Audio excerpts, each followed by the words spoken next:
नाच लेबो। डोंगरी मांगा मैं आऊँ ना चले आऊँगा। डोंगरी मांगा मैं आऊँ ना चले आऊँगा। टीसो के साल ना कर्मा के ताल माँ नाच लेबुगा। टीसो के साल माँ कर्मा के ताल माँ नाच लेबुगा।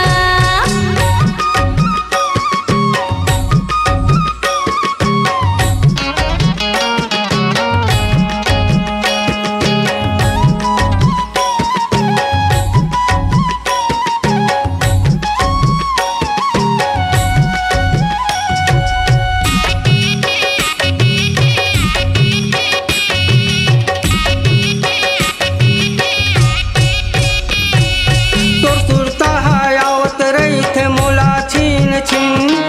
कर महा सुना लागे गोरी तोर बिन। कर महा सुना लागे गोरी तोर बिन।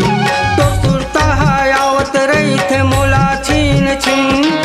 कर महा सुना लागे गोरी तोर बिन।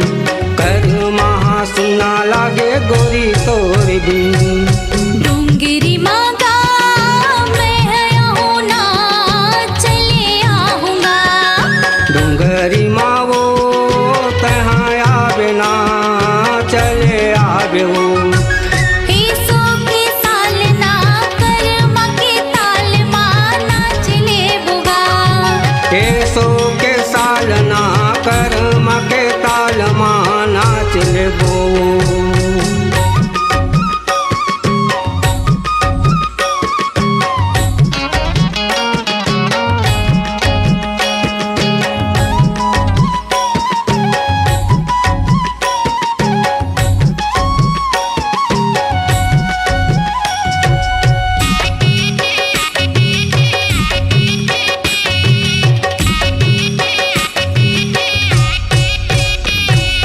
बागमा कलगी झूले बहम मयूर पंखी।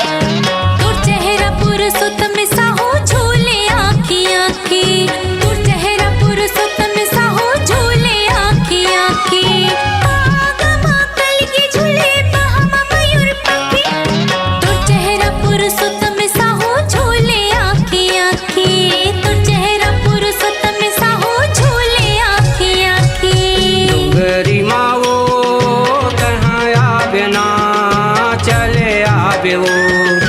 डोंगरी मांगा मैं आऊँ ना चले आऊँगा।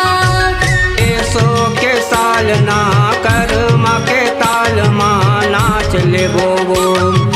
टीसो के साल माँ कर्मा के ताल माँ नाच लेबुगा।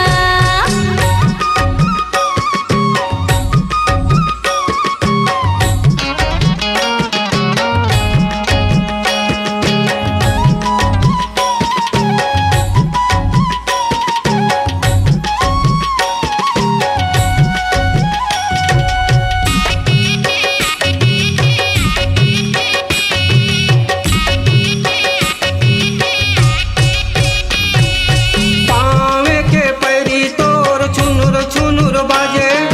तोर बोली हावो गोरी मोला नीक लागे। तोर बोली हावो गोरी मोला नीक लागे। पावे के पैरी तोर छुनुर छुनुर बाजे। तोर बोली हावो गोरी मोला नीक लागे। तोर बोली हावो गोरी मोला नीक लागे।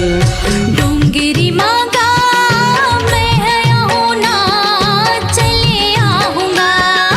डोंगरी मांगा मैं आऊँ ना चले आऊँगा।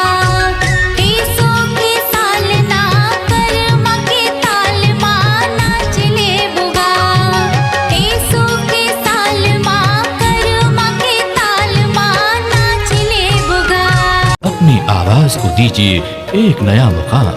डिजिटल रिकॉर्डिंग की दुनिया का जाना पहचाना नाम स्वरांजलि, जहां गूंजती हैं ध्वनियां अपनी माटी की सौंधी सुगंध के साथ। छत्तीसगढ़ी संगीत के विविध रंग जो पहुंचाते हैं पूरे प्रदेश में डिजिटल रिकॉर्डिंग के संग।